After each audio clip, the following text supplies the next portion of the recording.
Welcome, everybody. Thank you so much for joining us. This is the Beer Guys Radio Show.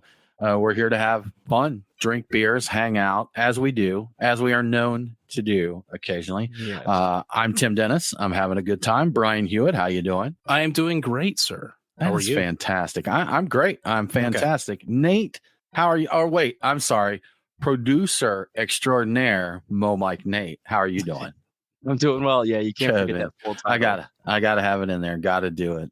Guys, it's been kind of a crazy week here. We've went from actual cold temperatures to, I think we got close to 70 in the Atlanta area today. A little bit of thunderstorms rolling through and that. Yeah. But it's been kind of nuts. I thought I might actually see a tornado because I heard like a roar outside, and I've heard I've not witnessed directly a tornado. I've heard that they sound like a train or something like that. And I heard some noise that was a lot more than anything else, and it was sustained. I'm like, am I going to see a tornado?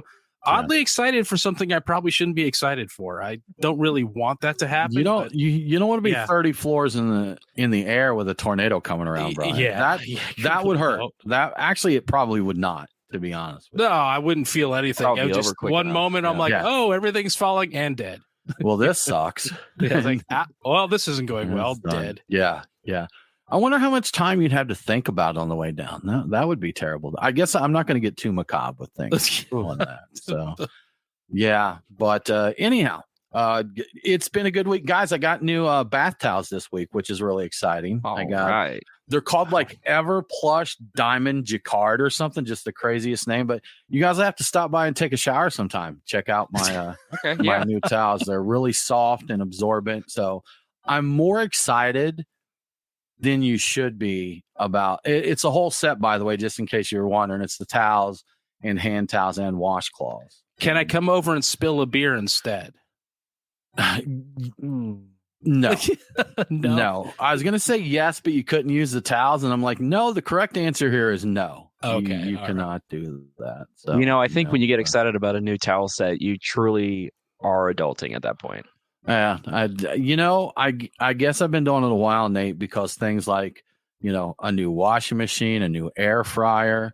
I get some fresh socks and underwear. I'm like, this is great. These are great. The elastic's working well and all of that. Just all the air fryer is worth getting excited about. How quickly you can have like revive fries or get a pizza like perfectly reheated to the point of it being about as good as it was when you like first got it. Exactly. That's worthy of being excited. I don't care how old you are. And two other things to be excited about mine. I didn't pay for it because I won it in a contest at work. And two, mine's got two containers that operate at separate temperatures. So I can like make French fries and chicken tenders at the same time. Oh, that's crazy. That's crazy. I'm excited about that. And I don't even have one. I know. Bath towels and chicken tendies over here. Try it out when you go over to his house for a shower. That's right. You can put some in, grab your shower. That's great, man. It's going to be a party. Is it conveniently like? Is it set up in the bathroom so I can have the tendies when I get out of the shower as I'm drying off? The aroma in the air is the hot steam opening you up to all the chicken tenderness. So it's going to be great. Anyhow, so that's where we started. Brian, something a little more beer appropriate and fishy for us. They're crossing the streams on us here, Brian. So we've got Fishwife, which for those that aren't in the know is a boutique brand of tinned seafood. They're controversial, Brian. There's people that don't like them. They don't believe that their product backs up their marketing. I think there's some haters for the sake of hating out there, to be quite honest with you, for whatever reason. I have enjoyed their products that I've tried, quite a lot. Some of them I think are a little overpriced, but overall, I think Fishwife puts out some good products. Smoked salmon. They have a smoked trout. They have a tuna. They have some nice Cantabrian. There you go. Brian's holding up. He's got a smoked salmon with Sichuan chili flavor, which is another collab they did with Fly By Jing. Yeah. I kept the box because the box is neat. I don't remember why I kept it. I was thinking I was going to do something with it or I don't know. But it's just been sitting here on my desk for a while. It's expensive, but it's probably the best smoked salmon I've had in my life. Yeah. Probably. And for those who don't have a reference point for expensive when it comes to tinned fish, that's like, what is it, like a 4-ounce can, Brian? Something like that? 3.2 ounce can. Yes. They're like $15 to $18. Yeah. Depending on where you get them. So, it's you know, craft, it is spending. It's like a barrel-aged craft beer, basically. Right. But where it ties into the beer world is their new collaboration / partnership is with Keystone Light, Brian. Yes. And they're making what they're calling the Smooth Snackle Pack. And that is going to be a branded insulated tackle box. And it's also going to contain 3 tins of Fishwife smoked rainbow trout and an Uber Eats gift card to have you some Keystone Light delivered. I guess they couldn't, they probably couldn't ship beer everywhere. So just to make it easier, you get that. So it's going to cost $30, Brian. And it's going to go on sale on the Keystone Light website on their merch page, 11 a.m. Central Standard Time on February 29th. And Brian, I think when the show releases, we're actually going to be past that. So we will probably going to miss out here. They do say that quantities are limited on this one. Brian, are you going to try to purchase this? Yes, if I remember, I may have to set up a reminder for myself, but I will definitely try it. I think that it's what, $35, and I think there's a $25 gift card that they're sending for Uber Eats to cover the beer. I'm like, so you're effectively getting some Fishwife tins for $5, and believe me, they're worth that. And you know what? Hey, it's lager and smoked trout. I love both of those things. So I'm down. I'll do it. Yeah, and absolutely. I would bet the Uber Eats gift card probably is not specific to Keystone Light. I don't know if they do that or not. So you don't even, because I will say, Brian, when we were talking about this partnership a little earlier, Fishwife works very hard to market themselves as a premium brand with everything that they do. They put a lot into their packaging, the marketing, all of that. So I was surprised to see that they partnered up with Keystone Light. That was a surprising partnership there. It is an interesting choice, but I mean, a lager and smoked trout does make sense, but yeah, I wonder about that. I did have to wonder, I'm like, was there a better choice for that? But I got to say, I'm still probably going to buy it. So I think it's a win, and we're talking about it. So again, this is the kind of thing that they need. So sure. And maybe it was the right choice. So Fishwife just did a deal on Shark Tank as well. So, they've got all kinds of stuff going. They got a shark. They got the sharks behind them, Lori Grenier, and I forget the other one, but they got two lady sharks partnered with it's a lady that owns Fishwife, as you might guess there. Oh, yeah. But anyhow, Fishwife and Keystone Light, man, smoked rainbow trout, which is good. I've had their smoked rainbow trout before, if it's the same product. Yeah. And that's so Nate, you going to get that? You going to get you some canned fish and Keystones? To be honest with you, if I do, I'll give you the canned fish and I'll keep the snackle pack. That's not a bad deal. I'm down with it. You'll have an Uber Eats gift card and a snackle box. It'll basically cost you $5 to get that. So, well, I mean, I guess that's math works out, but sort of. Yeah, interesting. I think that just more Fishwife trivia. Didn't they get a deal where they're in Whole Foods now too? They're in quite a few places. So that's been Whole Foods is one. Fresh Market near me has started carrying them now. And I got an email earlier this week that they're on Amazon now. So that's what it was. I think it was Amazon. Like they're hitting the big time. They got that Shark Tank money. So yeah. But it's good. I got my recent thing I tried from them. We're going to lose a lot of listeners in this because we're going too deep into fish. We'll be done with fish talk really soon. So I tried their Cantabrian anchovies, they're not as salty as like the salt cured anchovies, on pizza and that. And they're meatier, a very meaty texture to them and kind of buttery, just a silky mouthfeel to it. But I got some really nice sourdough bread, some good Irish butter, and put some on that. And then I threw some in a Caesar salad. And Brian, finest anchovies I've ever had. And they were just really, really good. So how do they compare to the anchovy hops? Anchovy hops, maybe we should pair them up and see how that works out. See how that goes. We'll try putting both in a beer and see which one comes out better. Yeah. Brian, if I were to come up to you, say on a Sunday morning, and you're like, how you doing? I'm like, man, I got totally gazeboed last night. What would you think that I was talking about? I would say that you were probably indicating that you got drunk and possibly in the outdoors, and gazebo might imply additional pharmaceuticals involved, but I don't know. I know that you'd be in some way impaired probably from drink. Yes, right. Tim. But the thing is there's a lot of words out there that we can use to talk about being drunk. And a recent article, Brian, says we've got, 546 words in English to talk about being drunk? Yeah, it's kind of funny. Some German linguists decided they needed to study the English language to see how many words there were, because we have a lot. Think about it. There's a lot of words that we can use to indicate that we're drunk. And they found out there was 546 that were recognized amongst a variety of periodicals and sources as being like, you say it and people know immediately you're drunk. But they also say part of the reason for the high number of words that exist now that can express drunkenness is because of the structure of our language and context cues that are available as a result of the structure.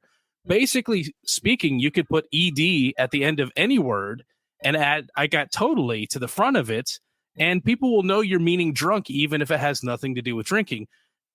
For example, the gazeboed. I got totally gazeboed. Or, I don't know, I got totally bottled, or, packaged.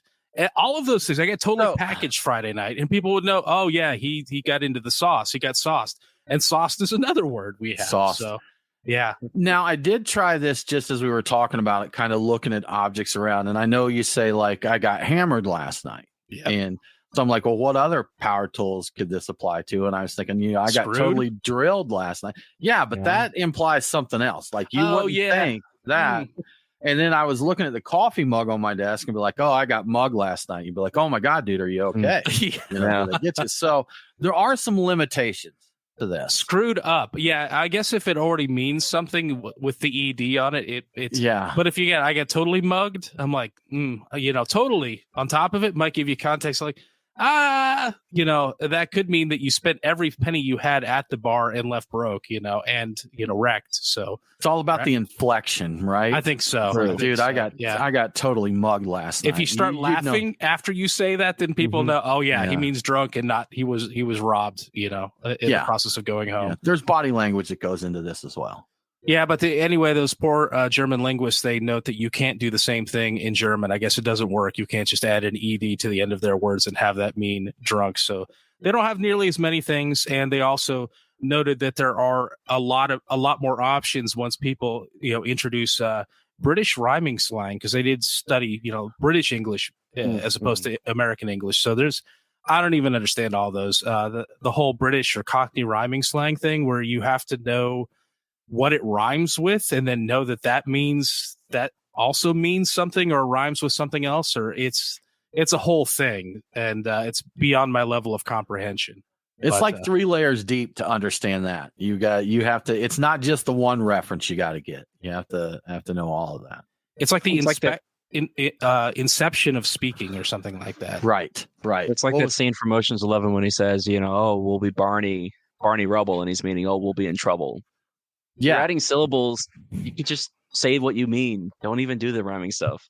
Well, in the one Austin Powers movie, apparently when him and his dad are sitting there like chatting with each other, they make it sound like it's just gibberish, but apparently it was a legit conversation. Like all the rhyming slang they did actually mean something. I'm sure they had to put the work into making it all work out. But Sir Michael Caine, I believe, played his father. And if you watch the subtitles that they show at the end of it, what's his name goes off the deep end. Austin Powers goes off the deep end. It just has question marks at the end of it. And it may have still been something that made sense to a certain group of people, but it was undecipherable to a normal human being. So good stuff, man. They can get too deep even in that. Well, moving along, guys, we had some terrible news this past week here in Georgia. Across the country, everyone's fighting for better beer laws. We know this is a tough time for breweries. They're struggling to keep their doors open. We see more and more close every single week. And in Georgia, we had a Senate bill, SB 163, which would have helped with some beer donations, the ability for some limited self-distribution. It would lift limits on to-go sales, which currently is capped at 288 ounces per day per person, basically a case of 12-ounce cans. and there would be franchise reform to allow a brewery to leave a distributor with 30 days notice. And, the 3-tier system in the franchise law is just ridiculous. We recently had a friend here in Georgia, Pontoon Brewing. It kind of made national beer news, but they had a disagreement with a distributor, Bevana Distributing, which is an out-of-state distributor, but they had to go to court, to get out of this agreement. It's a very weird situation. And I think we've shared before, years ago, Clown Shoes, the distributor that they were with in the state of Georgia, decided they were no longer going to be involved in craft beer. They were going to just stick with, I believe it was wine and spirits. And Clown Shoes like, okay, we'll just release this so we can get another distributor. And they're like, no. And they had every legal right to do that with the current laws. It did end up working out, but those are some of the things that we're up against. And the bill didn't even make it to committee, for review to go out for a vote. So very disappointing. I believe there was 1 or 2 committee members that were actually sponsors of the bill, but it's disappointing because Georgia very frequently, from our Chamber of Commerce, from our high-level politicians, talks about we're the best state in the country for business. And, a certain party always loves to talk about how they're for small business and freedoms and all of this. I didn't take the time to go through every single member of the committee to see, but the chairman, who is Senator Bill Cowsert, he's a longstanding Republican senator here in Georgia, has several top donors that are beer distribution related. So our beer distributors or the wholesale, trade groups and that. And it's something we see in a lot of states where the distribution lobby, the wholesalers lobby, has pockets much, much deeper than the craft beer lobby, They absolutely do. Yeah. And you don't see the big breweries, the Bud Miller Coors breweries and that, they're fine with things the way they are because they already have their empires built, So the reason that these laws are trying to change, a real situation that we've ran into in Georgia, I was talking to a fellow that was just starting up his very small brewery. He was starting as a contract brewer and brewing just small batches to try and get his name out, get a beer out in the market. And he talked to distributors, and the distributors said, no, we don't want to take you because you're too small.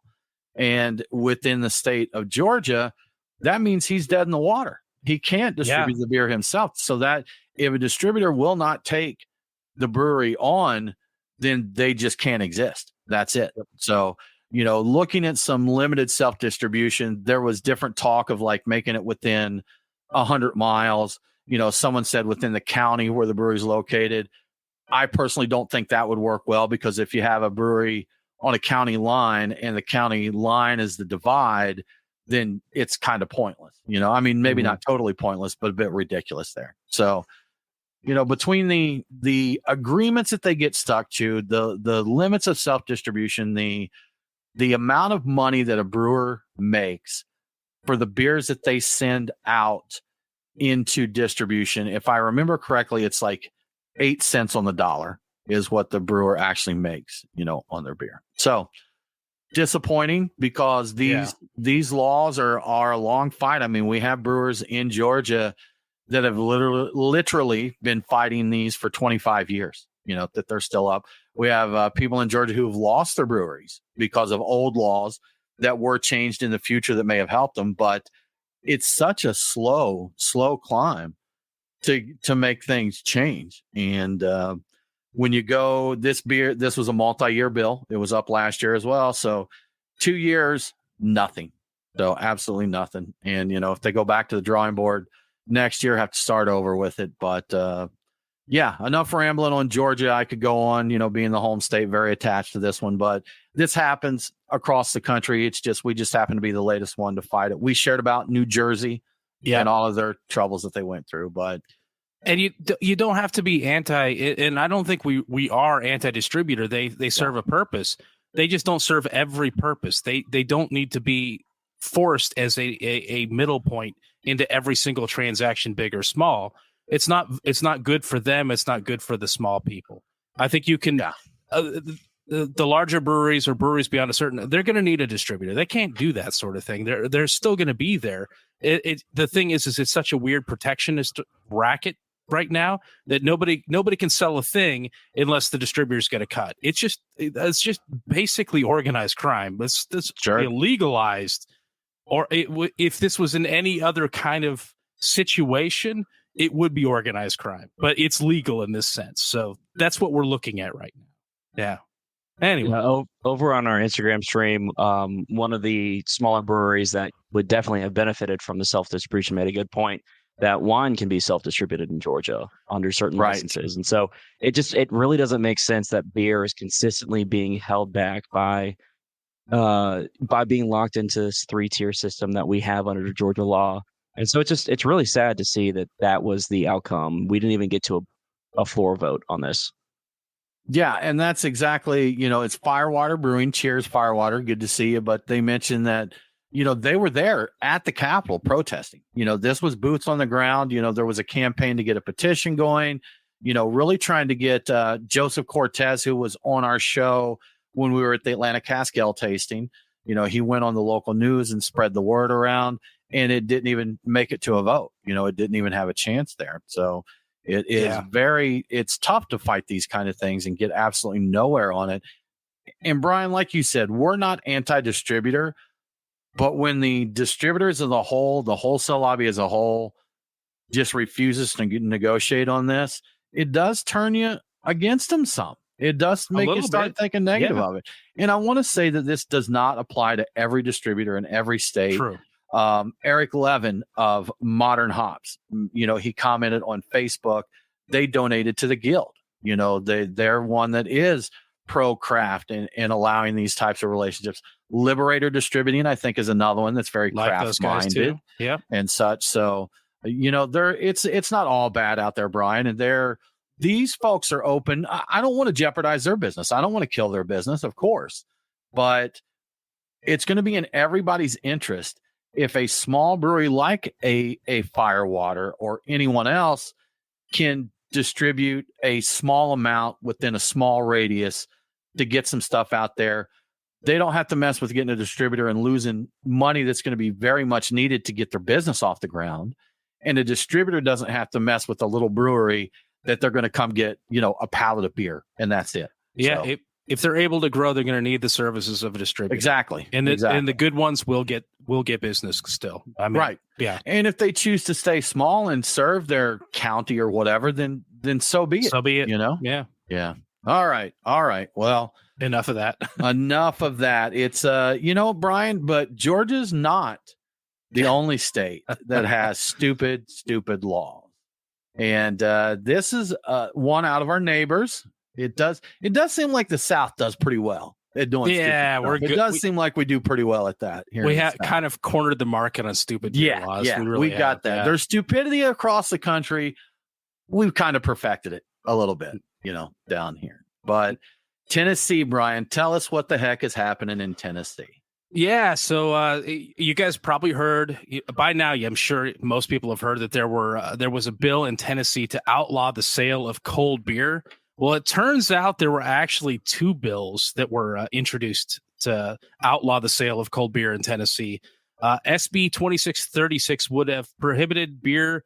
Anybody that had a permit to sell beer to sell at retail, any kind of refrigerated cold beer. The rationale for the whole thing was they were trying to prevent drunk driving, I guess. If it's cold, you drink it right away in your car, I suppose. The proposal was introduced this month in the Senate and passed on the first and second consideration. A similar proposal, HB in the House Bill 2845, was filed for introduction in the House last month, but it was withdrawn by its sponsor. So there were 2 that were put out. One's still out there. One was withdrawn. So I think people have tried to say that it's no longer there, but I think that there's still the possibility of this passing, though I think that there's been promises made that it won't. So I don't know what to make of it. I'm not a specialist on this sort of thing. Yeah, and I saw some discussion on it, Brian. I didn't know there were 2 bills up. I wasn't aware so this may be the other bill, but apparently the main sponsor of the bill, author of the bill, had noted apparently he wasn't aware of the impact this would have to businesses. to a brewery being able to keep their beer, their IPAs in a cooler and selling them cold to go or something like that.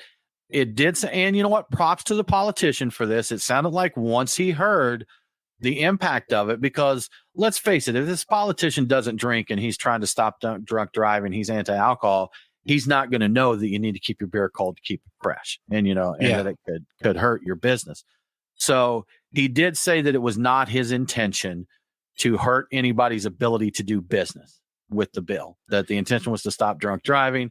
And it sounded like that was something that even if the bill moved forward, that is something that they would walk back there. They are talking about reintroducing the one they pulled back, reintroducing the bill in some form, but I guess removing the refrigeration part, making that illegal. So I don't know what else is involved in it. I think that was the big headline. And so I'm curious as to what that would actually entail if they did not somehow include that. So I'm skeptical about that, but maybe it'll be innocuous. I don't know.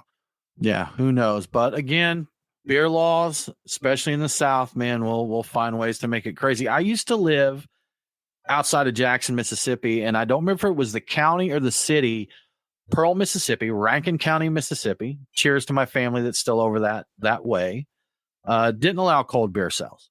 So you had to go in. Now, at the time I was there, I believe there was only one craft brewery in the state. Is it Magnolia? Southern Magnolia? I forget. They do the Lazy Magnolia. Lazy Magnolia. That may be it. But so really, we're talking about cases of BMC beer sitting on the floor hot there. So now they would make sure to have styrofoam coolers and bags of ice right next to it to get you going. But yeah, this isn't the first time that they've tried to do that in different places to avoid that. And then I also lived in Arkansas where you could go through the drive-through at the liquor store, get you a handle of Jim Beam, a 2-liter of Coke, and they'd give you a couple of cups of ice to go along.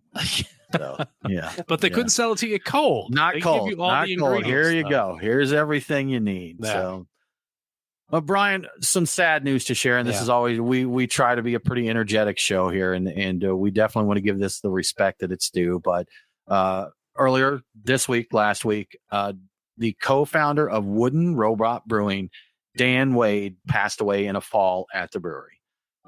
We'd met Dan before at some of the various events here, and his co-founder, Josh Patton, was on Beer Guys Radio back in 2019.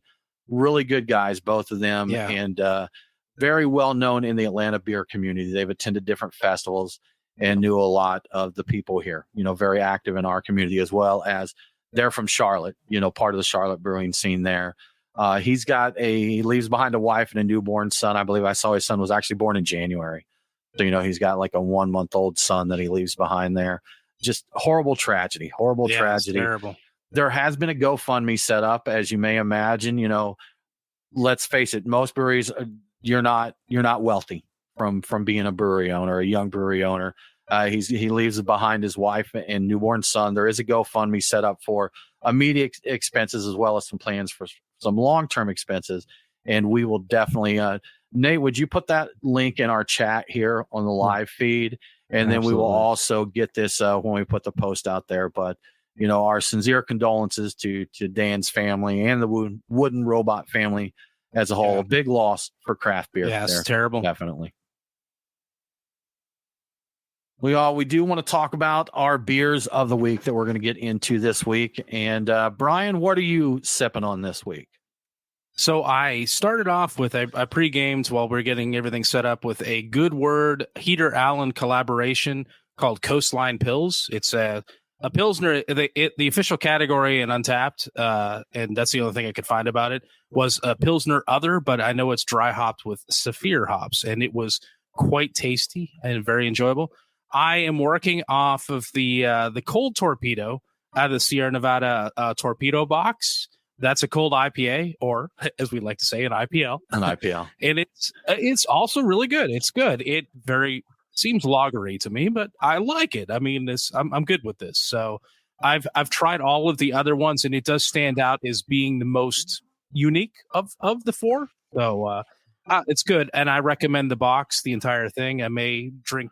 It's 4 different torpedo variations, right? Yes, correct. There's a Cryo Fresh, there's an Imperial one, and I think there's some sort of I forget what the other one is, like a tropical bomb, something. I don't know. Something like that. But they're all unique, interesting takes. This is probably the most unique of the bunch, and I think they're all very good.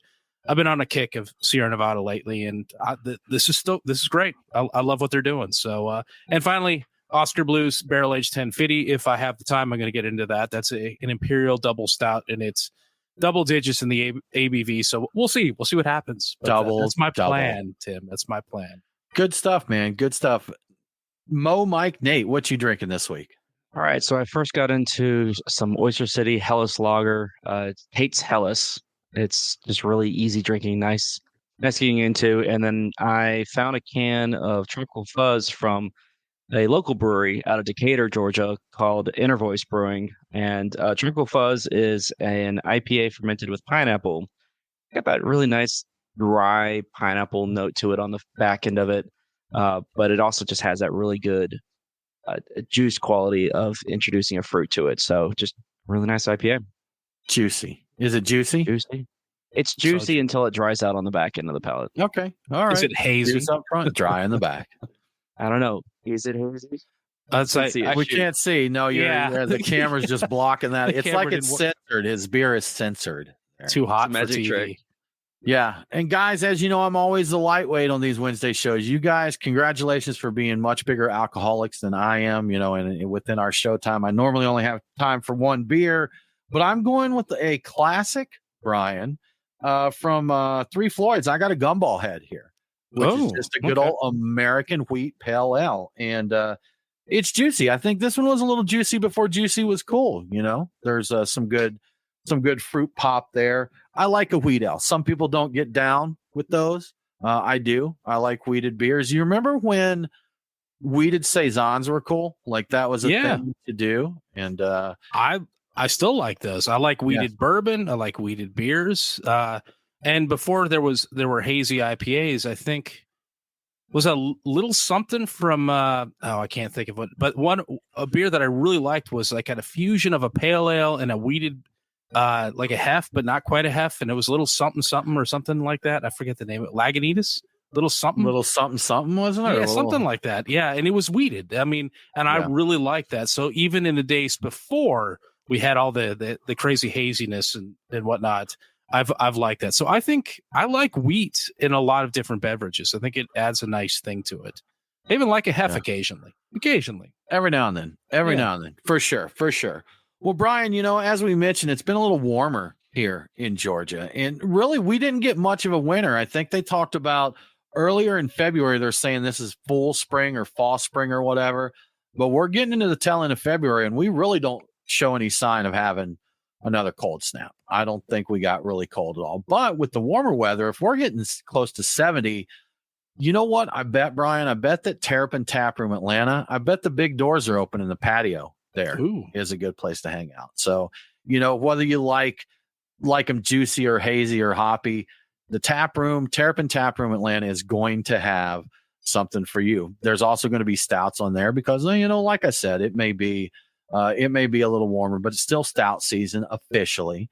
And they'll have something on there for you. Good barbecue there, good people, good food, good beer. So please do go check out the Terrapin Tap Room Atlanta and make sure to tell them that the beer guy sent you. And in our last show, we spent the afternoon with our friends at Truck and Tap Duluth, experimenting with everything from mulled barley wine, which was excellent with Girl Scout cookies, by the way. It was. To hot Amaro drinks. And yes, we even used hot pokers in a few beers. So if you haven't listened to that show yet, you need to go back and check that out. It's worth a listen. So I bring that up because it really reinforced in my mind that while Truck and Tap is a great place to go have a beer because they do have 20 taps of them. It's also an all-around alcoholic beverage wonderland. So if you want to throw a shot of chartreuse into a cup of hot chocolate like you just finished skiing the Alps, they can do that. If you just want a glass of wine or a bourbon or some other traditional cocktail, they can also do that. Or if you want maybe a Czech Pilsner from a side pull tap, they have that on the menu as well. So but the other half of the equation is the rotating food trucks. They've got a new food truck every day to keep things interesting. And you're going to want to hit that food truck after doing the tasting, the beverage rainbow that they have in stock there at Truck and Tap. So if you want to see what's up at Truck and Tap before your visit, and that's smart, go check out their website, truckandtap.com. And thank you very much, Truck and Tap, for your hospitality last week and for your continued support. I was going to say get trucked at Truck and Tap, and everybody would know what I mean, but I don't think that they encourage that. We probably shouldn't encourage that. Probably not. Yeah, don't drink responsibly. Get responsibly trucked. So when you go there, hit the food trucks up so you don't get totally trucked at Truck and Tap. That's right. Yeah, that's just right. kind of, that a Philly food truck last time when we were there. Nice cheesesteak food truck. Yeah, that was good. That was really good. It was, yeah.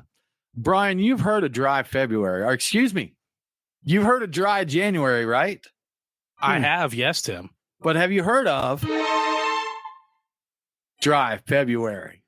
No, I've never heard of this. What is this? I totally trashed that. But the point being, Brian, is that the data that's coming out is showing that dry January is stretching on, that people are continuing to keep it dry, and non-alcoholic sales are up, Brian, for yes, they are. Non-alcoholic beer and others in the non-alcoholic segment, correct? That is correct. According to Axios and some NIQ data that they represent on their website, sales of non-alcoholic beer were up big during dry January of this year. They were up $10.9 million in sales in that month versus dry January of 2023.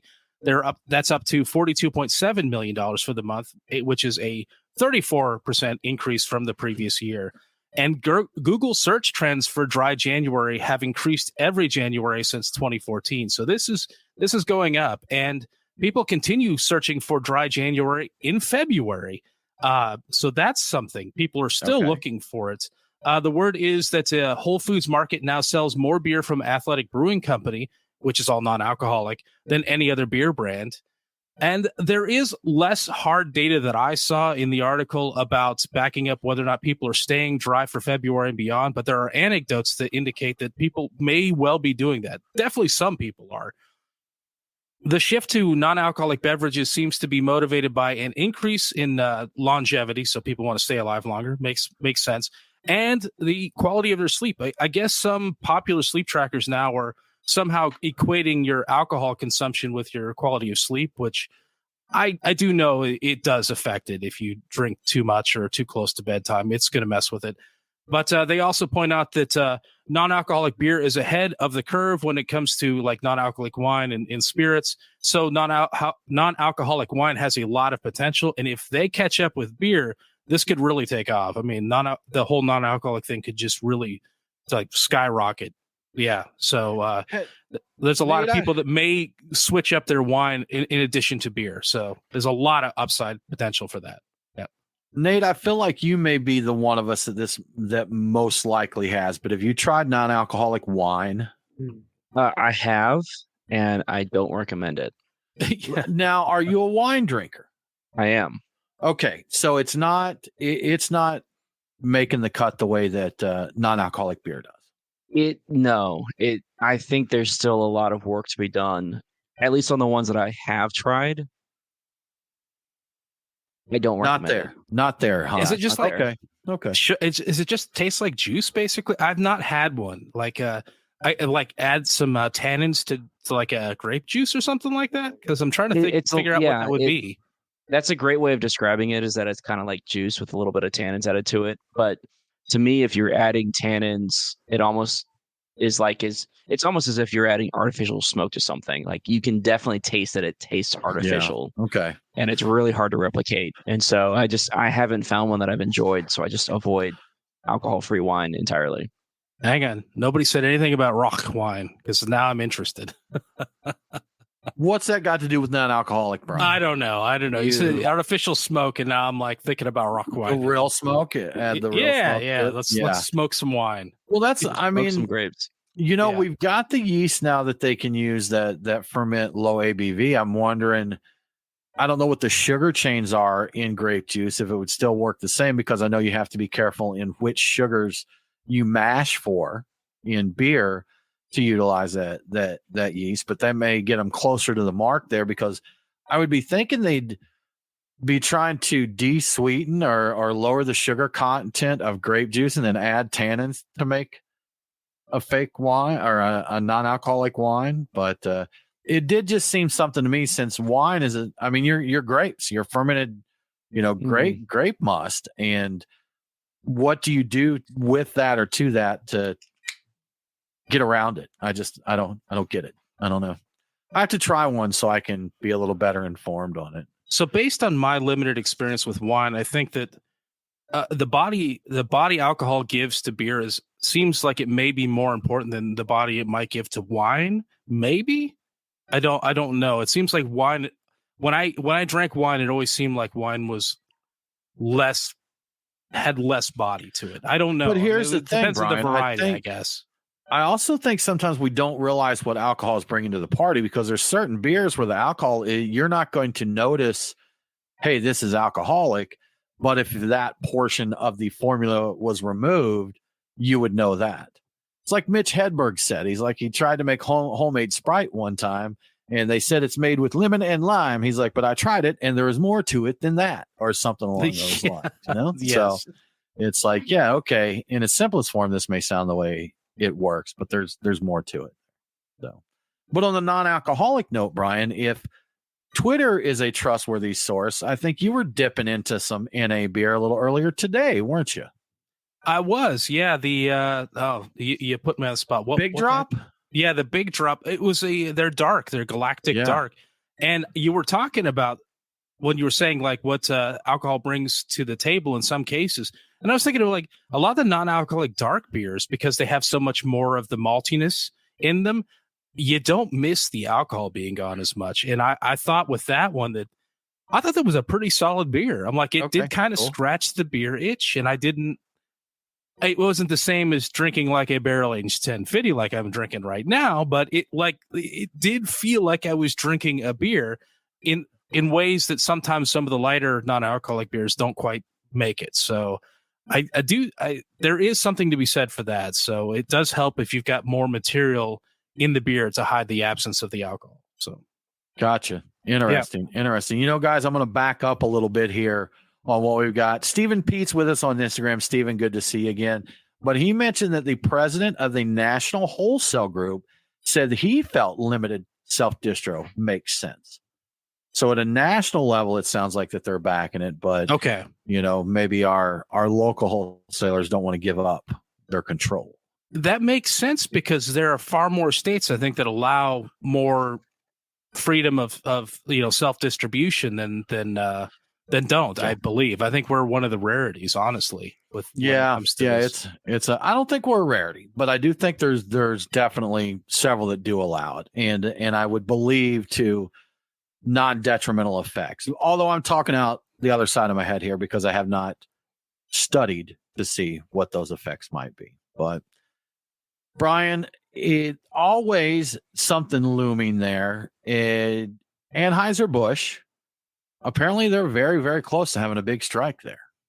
Yeah, that's correct. In fact, by the time this show airs, 5,000 Teamsters may have already taken to the picket line. They've been threatening. Apparently, this all started back in September when negotiations over a new 5-year contract broke down, and AB InBev walked away from the table, and apparently hasn't been seen since. Since then, 99% of the AB Teamsters have voted for a strike, so they're all very in favor of it. And the union has set Anheuser-Busch a contract that has been pre-approved by the workforce. And the union has doubled the benefits for striking employees in preparation for this. So it looks like a strike is definitely happening if no further bargaining sessions happen by February 29th. So theoretically, that could happen by the time this airs, but it's looking like there may be a strike. A big point of contention here seems to be on job security. It's not entirely clear to me what that means.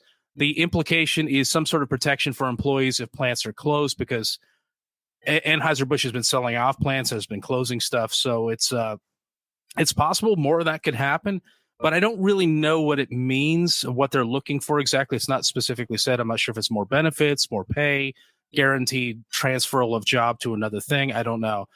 If the strike does happen, it will be the first one Anheuser-Busch has seen in 48 years. So it's been a long time, but it's looking like it really might happen. I have been kind of seeing things about rumors of a possible strike, but it's always just rumors. But it does seem like there's an actual deadline here. By March 1st, if there's no agreement, these guys are striking. I'm just curious what they could put in for job security. There's not a lot you can do about things. I mean, I don't know. I'd have to see it, but there's do they close a factory and move a plant to Mexico? Do they, do they do this or that? Do they, outsource all their IT, offshore all their IT, which leaves more money for this or that or what have you? And so, but it's just so tough to put something like that into a contract there. I mean, even if you give a severance package, it's not like it's going to make up for losing a job. It gives you a little bit of a cushion. But we had a buddy one time that got laid off from a job, and he said they gave him a year's severance. I mean, I've never heard of that before, but I'm like, wow, that's okay. I think he was at the company like 12 years though. Yeah, so, that makes sense. Yeah, and maybe it's like that. Maybe there's the existing severance is only like a month or two, and they need 6 months to find a job. Or maybe it's like a guarantee that will help you relocate to wherever we move this to. So maybe if they did for some reason move a plant or a facility to say Mexico or wherever, maybe they would offer like, hey, we'll give you money to move there. I'm like, that's a possibility. I don't know. They haven't outlined exactly what it is. Brian's suggestion is to move them to Mexico. And say, I'm just saying, like, we'll offer you the opportunity. We did what we could. If you guys want to continue working I don't know. Like, yeah, they don't always move to Mexico. Maybe it's just it moves to a different state. It closes and they will relocate you to the plants that are still operational in the U.S. It could be that too. I don't know. It wasn't laid out, and maybe that's something that they're trying to figure out what everybody can agree to. So I think that would be something that seems like it would make sense. Give your displaced employees first rights to any positions at other companies there. So I want to throw this out though, just as a interesting point to this. I know you guys know my day job is a recruiter, and I work within the telecommunications sector. And the last couple of years has been a little tough for telecom. It hasn't we've stayed steady as recruiters, but that's because we have a fairly diverse client base. But the AT&Ts, the T-Mobiles, the Verizons, all of these big companies had layoffs, and in some cases with corporate entities, the way they do it is they have internal headcount that's approved by budget, or they may be approved for a contractor, but not additional headcount as full-time employees there. So there are cases where people have been laid. I had years ago, I had a client call me on a Friday and say, hey, I got to lay this guy off today at 5:00, but I want him to come back to work for you on Monday. So I can't have headcount, but I can have a contractor here. But on the flip side of that, talking about job security and job placement and that, there are some companies that bar laid off employees from coming back as contractors for, in some cases, 3 years. So that's wild. It's just the anti-placement benefit there, or whatever you want to call it. So I'll leave it at that, so I don't cross any boundaries with what I'm allowed to say. But I'll just say some companies do. Don't get yourself fired, Tim. No, I don't want to end up having to see what kind of severance package I have. Yeah, absolutely. But Brian, we got one more story to share here, and this was interesting. This one kind of slid under our radar right until the most recent update. But a lot of suing going out there right now, and New Glarus got hit. Yeah, and this one sounds a little reminiscent of was it Treehouse or one of the other ones? Some of the details, not the entire thing, but early investors in Wisconsin's New Glarus Brewing sued the company and the majority shareholder Deb Carey in 2022. The lawsuit claimed that Carey oppressed the investors by not paying a dividend as the company's profits and available cash grew. And it also made the accusation that the investors were not able to sell their stock for a fair market value. The worst part of it all is had the court sided with the investors, New Glarus would have either been sold or dissolved. So that's intense. Yeah, that's right. Yeah, right. Fortunately, the court sided with New Glarus, and they did so again in a recently completed appeal. So it looks like New Glarus is safe. as to whether or not the investors got mistreated in the situation. Well, they bought their shares for $10 in 1999. They sold them in 2019 for $2,071 a share. And if my math is right, I did it a little calculation based on one of the investors' stats. So one of them invested $12,500 in 1999, and they turned that into $2.6 million in 2019. So I'll let you be the judge as to how they were treated in this situation. Now, just to clarify, I don't think it changes the essence of the story, but it does say the original shares were purchased in 1993, correct? Yeah, 93. Did I say 1999? 93. Yeah. I'm sorry. It was 93. It was further back. All right. So it is a lot of time. That is what, 30 years? 26 years there. Yeah. So it's a fair number of years, but still that's not a bad return there. So. Yeah. $12,500 to $2.6 million. If I knew I could set aside $12,500 and just set on it for 25 years and get, over $2.5 million, that's solid. I'm on board for that. Yeah. Sure. I think that doesn't seem half bad. I think that those people were angry that they would not expand outside of Wisconsin. That's always been their mission. Like we're Wisconsin only. That's all we'll ever be. And, unfortunately for the rest of us, we won't get it unless we go to their state and get it. Unless we know somebody or we know somebody that knows somebody. They did get out of, fun fact, I've shared this before, Brian, but do you know that New Glarus was almost in Georgia? What? Oh, yes. You do? I was going to say Brian knows because we had them on the show and they were looking, they looking at, what's the German town?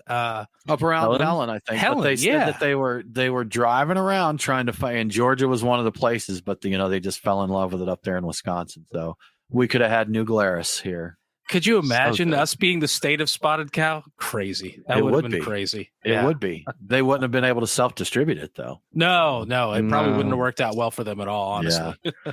Crazy stuff. A fun fact about this week's show, Brian. This is episode 404. It is, yes. So shout out to our Atlanta locals, 404 area code for Atlanta there. So a special show for the local folks. But yeah. And shout out to anybody who's tried to go to a website that is no longer there. That's right. Yep, yeah, that's right. They do their cousins, Atlanta, the city of Atlanta. That's right. And page not available. File not found, page not available. Yes. Yep, absolutely. Awesome. Well, thank you all so much for joining us. That does about wrap it up for this episode of the Beer Guys Radio Show. Y'all, if you enjoy what we're doing here, we would absolutely love it if you would go to patreon.com/beerguys and give us some support. You'll get the shows a little bit early there, and you'll get to interact with us on the Discord server and share your thoughts for shows or anything there. And we would appreciate the support very much. Otherwise, follow us on the socials. We're out there. We're most active on Twitter. So check that out. We do get around to Instagram. No, I'm not going to do it, Brian. Yeah. No. I still call it Twitter too. It's Twitter. It's Twitter. But yeah, y'all follow us along. Support us if you feel inclined. We would much appreciate it. And we definitely hope that you have a good week. And don't forget to drink local. Cheers.